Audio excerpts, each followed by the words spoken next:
My name is Theda Heiserman. I'm the Resident Engagement Director at Certis at Mount Dora, and I've been with Certis since actually before the building opened. So my role here at Certis is to make an activity calendar that covers our SPIN model.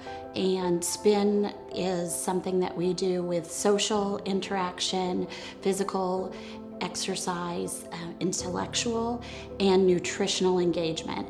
And we go through that to make the day full and give all types of interaction to our residents, a well-rounded program. I used to say it was activities on steroids, which I don't anymore. It's activities amped up. So we do that all day, every day. Our day starts with a morning gathering where we meet, say the Pledge of Allegiance, sing the Star Spangled Banner, maybe some other Americana that's familiar to our residents in our theater.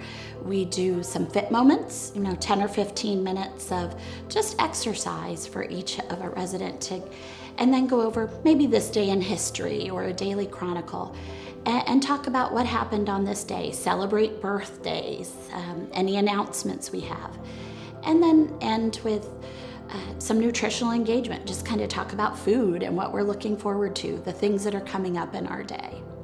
So a typical day in engagement in our theater is never typical. We have consistency in our program. We want to build a routine, and residents actually will sit outside the theater or seat themselves even before engagement has started to happen. And many people are always surprised by that, but if you build a routine, we tend to follow that. And we will go through, there's something we do, try to keep our theater in a horseshoe shape, because some of us are definitely front row learners. We love to be there, answer the questions, and be right in the thick of things, socialize. We also encourage back row learners, meaning people who don't want to be the center of attention, don't want people looking at them. They might not be the ones to answer the questions or raise their hand, but they are part of the group, and we include them with that. Something else I try to do is pair up residents. So someone who may be more outgoing or helpful to be a buddy or an assistant with someone who is more of a back row learner. And we also do something called VIP seating. If people aren't comfortable in the big group in the theater, we may turn some chairs around outside the theater and let them sit in VIP seating. They're still getting the benefit of what we're talking about, but they don't feel like they're in a big group. So I would say there are several success stories over the past 4 years that really stand out to me. One in particular is a resident. It takes you or I 28 days average to make or break a habit. And it takes someone with dementia on average 35 days. That means some people might be 14 days. Other people might be 50 to 60, if not more. A resident who came in and just every day for the first 4 or 5 days, upset, trying to, where's my husband? And just pacing, yelling. That is one of our biggest engagers at this point. She is so excited when you go to her and will say, oh, we need you in the theater. Are you coming with us? Or however we phrase that, because we approach several times to invite people, tell them we need them there. She comes to every engagement. She is amazing on outings, always a smile. And it's I'm incredulous that this is the same person who was yelling, where sometimes we'd have to close doors where people could hear over her being upset. So it was really a life changer. It's a misnomer that people with dementia can't continue to learn. We can all continue to learn, even those with dementia. So it is fabulous that residents come in and they may be not participatory in anything, or they're not very verbal, or there's just little things in that. And then all of a sudden you see little steps that they start to blossom, they start to come more, or someone who may decline coming, but gradually they come in, they open up, they're socializing, they're making jokes. Those things are huge. Another story would be someone who is, this is not my home, when am I going home? And in dementia, that could mean a no. of places or things, what home is to them in their mind, but now said, hey, I'm home. And even when he goes out with his family, he would say, hey, I'm ready to go home, meaning come back to Sirtis. And that's our goal, because this is their home. So that's so important, but also so heartwarming, is to have those residents do that and tell us they love us, or we're their family or their best friends. It's a pretty big deal. Sirtis stands by philosophy of MAPS, which stands for meaning and purpose equals success. And for all of us, we need meaning and purpose. That's why we get up in the morning. That's why we do the things that we do. Just because you're on your dementia journey does not mean that you don't need meaning in your life or purpose. We find different ways to make that happen for people at different stages in their journey. It can be simply our daily calendars that we put out. I don't collate them. I have residents do that for me. Sometimes that may take 15 minutes, sometimes it may take an hour, and that's okay. But it's being able to let go of things we could do quickly and efficiently, and giving them that cue and that feeling to let's stimulate some synapses and some neurons. Another example is residents who are ambulatory. They don't necessarily connect always with other residents in the same way, but asking them for favors. May it be push a walker. I'll say, Mrs. Smith, is it okay if Mr. Jones pushes you to lunch? And they can do that, and it gives them meaning and purpose. They're helping someone else. They're also helping me. And I say there's a couple of ways you can approach it. I'm never offended to play damsel in distress, that I ask for help for things that I don't necessarily need help for, but it's wonderful, and it's taking advantage of what they can still do, whether it is fold laundry or sort something. And granted, I may not need that sorted, but sure, my paper clips are mixed up again. Can you help me sort my office supplies, or sort out things that we need? Another thing I really think of that we use for MAPS and meaning and purpose equals success, we do something called dog beds for a cause. It's just no-sew fleece. We stuff it with fiberfill. At the end, it's kind of our month long because it takes more than a day, but more residents with better dexterity, we will have them measure cut the fabric. Then we may have other residents tie it.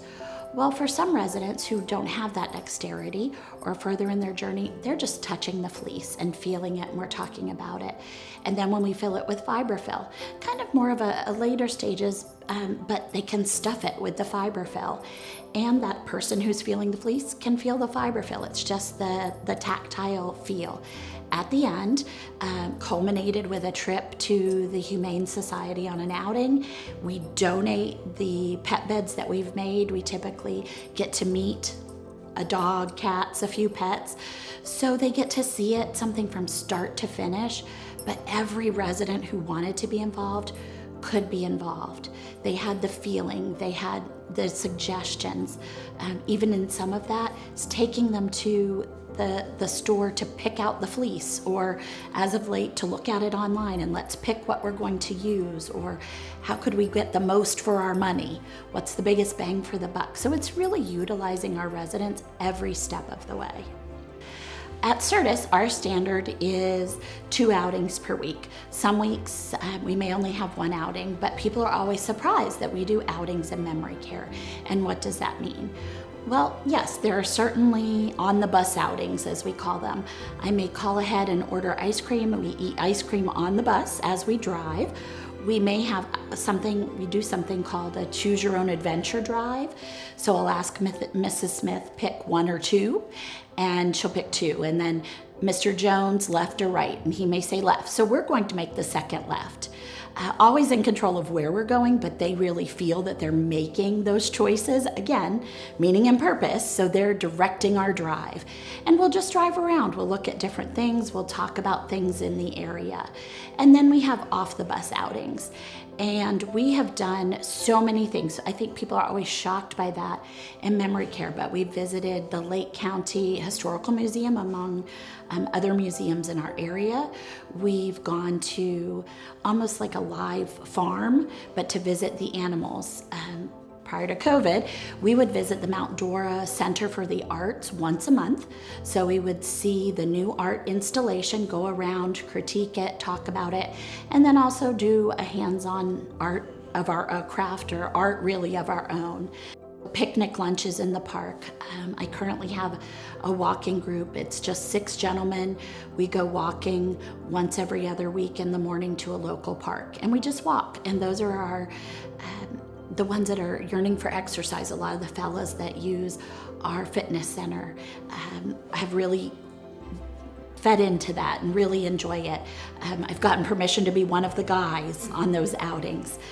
Some of the ladies that we may do just a tea and chat, or just even look at crochet or knit for those ladies that used to do it.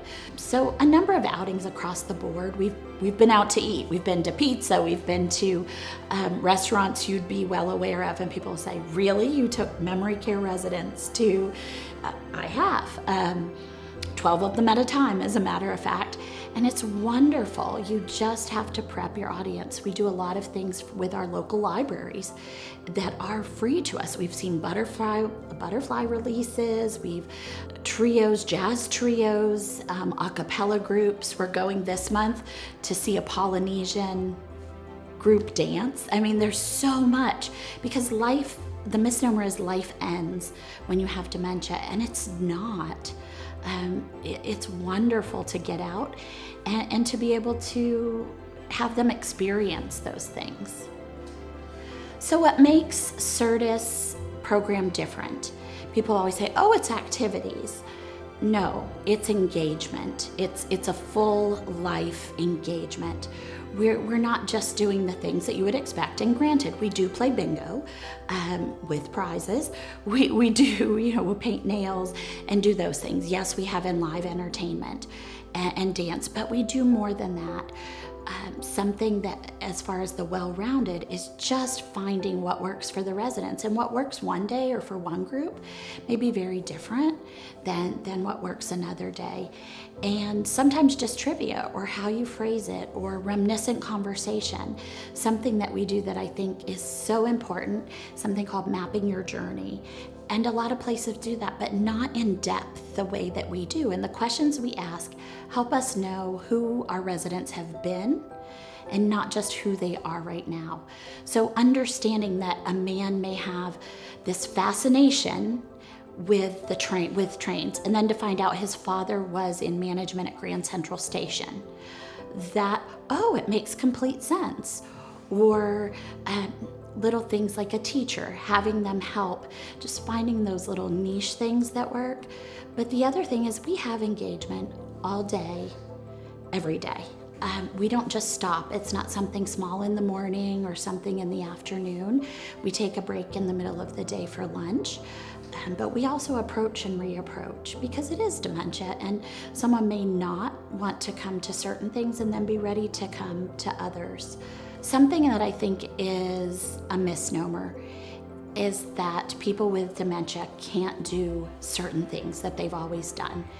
Now, playing checkers, playing cards, will it necessarily be the same card game or the same checker game? There may be new rules, but you can still play checkers, you can still play cards. We play different card games, and it's a very different world, but you can still do it, and they still feel like they're doing those things.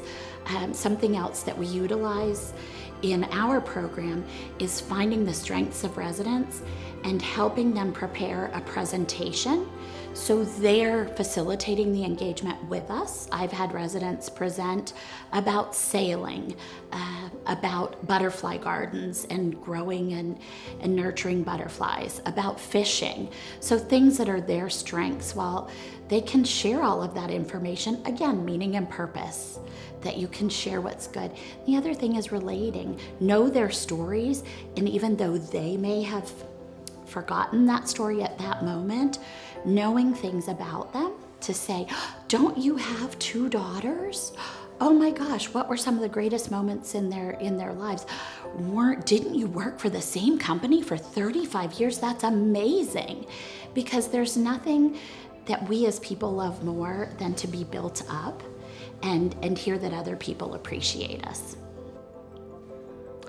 So when you have a loved one and someone's transitioning to memory care, it's very different because obviously there are things that are still their reality. And that's okay. We meet them where they are, but to encourage them to come to engagement, they may not be, again, full on coming. They're still looking for different things. But maybe some one-on-one, we call it parallel programming. They may be someone who just likes to sit and visit. So pair them with another person who likes to do that and not always come in to things. You can expect that most people are not going to be a simple cut and dried transition. This is a big move. So little things can help. Bring things that they're familiar with, that they're comfortable when you're transitioning to memory care, whether that's a favorite sweater or a favorite blanket, pillow. I mean, we all have that place in the things that bring us comfort. So doing that, but then also finding ways to bring them in, like introducing them to other residents, having a welcoming committee to do those things. Telling them, and I find that really works for us personally. I would love to have you, and I would like you to join us. And long ago, a family member shared with me something, it's called fiblets. And we grow up being, as good human beings, not to tell lies to our parents, to our spouses, to our loved ones, to anyone. And in memory care, it's really an interesting journey because their reality is their reality, no matter how many times we tell them that's not true. It is true to them. So something for us, maybe a fiblet, not something that's going to hurt. Oh, but they'll be here soon, so come in and join us. Almost all of our new residents will say, theater is first thing in the door. They'll know to check for you here first. This is where everybody is. And that's really where we are. And in a lot of ways, it's also preparing yourself, because sometimes the person on their journey with dementia has an easier transition than the loved ones do or the caregivers do for a number of reasons. And it could be guilt. It's that they're away because we've been with our loved ones for years and this is just different. And so you're trusting us with one of your most prized and cherished possessions in the world. But so that's where engagement comes in, is continuing to do that. And we have the obligation, but also the blessing to provide them the things they couldn't get at home. Sometimes people who would watch TV for hours on end when they were at home come here and they put a TV in their room and they'll say, my mom hasn't been answering her phone or watching her TV at all. That is the biggest compliment, because that means we are doing what we set out to do. At Certis, one of the things that we try to do is get people to participate in engagement and in activities. And recognizing what some of the barriers are the most important. It can be something really silly and fun, and they're like, oh, this is for kids, a coloring or a puzzle. Like, oh, I haven't done that in years, or I can't do it. Firstly, it's encouraging them to do it, but also giving them back to meaning and purpose of why they would do it. So it can start with befriending them and requesting, I would love for you to be there, or it would make me so happy. I need your support. Things like that. We're a lot less likely as human beings to turn down someone's request for help than we are to say, hey, come to engagement or come to activities. So a lot of it is just making that personal connection, invite something else. And when I say reapproach, it's not, do you want to come? And 2 seconds later saying, come on, I need you. It's reapproach. If it's a no, walk away and come back to it. It's like, oh my gosh, I missed you. I thought you were coming. And they'll eventually majority of the time they come. The other thing is to not have expectations so high. None of us, we all need a down day to relax, to do that. So some people may come parts of the day, that's when they're the most alert, and then other parts not. Some people may come some days and not others. Just finding what is their interest and bringing them in for those. And eventually it becomes that habit that, oh, where's everybody else? They're in engagement, I guess I better go too. So that's a lot of how we pull them in, per se. Things you can do at home is find their interests and kind of piggyback off of that. So it's maybe making a calendar of this is what we've done today. We answer a lot of the same questions. It's part of memory care. Or you may have done something and 10 minutes later, have I done that? Or what is this? Where did I get it? Part of that becomes, oh, the reminder, you made that, I made this? Or we're growing the flowers, I need you to help me water them or they're not going to grow. Oh, okay. So it's finding their interests as well and having that come in. I bring my dog to work about once every 2 weeks. I have residents, actually the group has grown, but there are residents who take pride in caring for him, so that I assign hold his leash when the doors open, residents who walk him during lunch in the courtyards, water him, give him treats, pass out the treats. So those are all the little things in finding ways. Someone who may not come to music but loves dogs, there we go.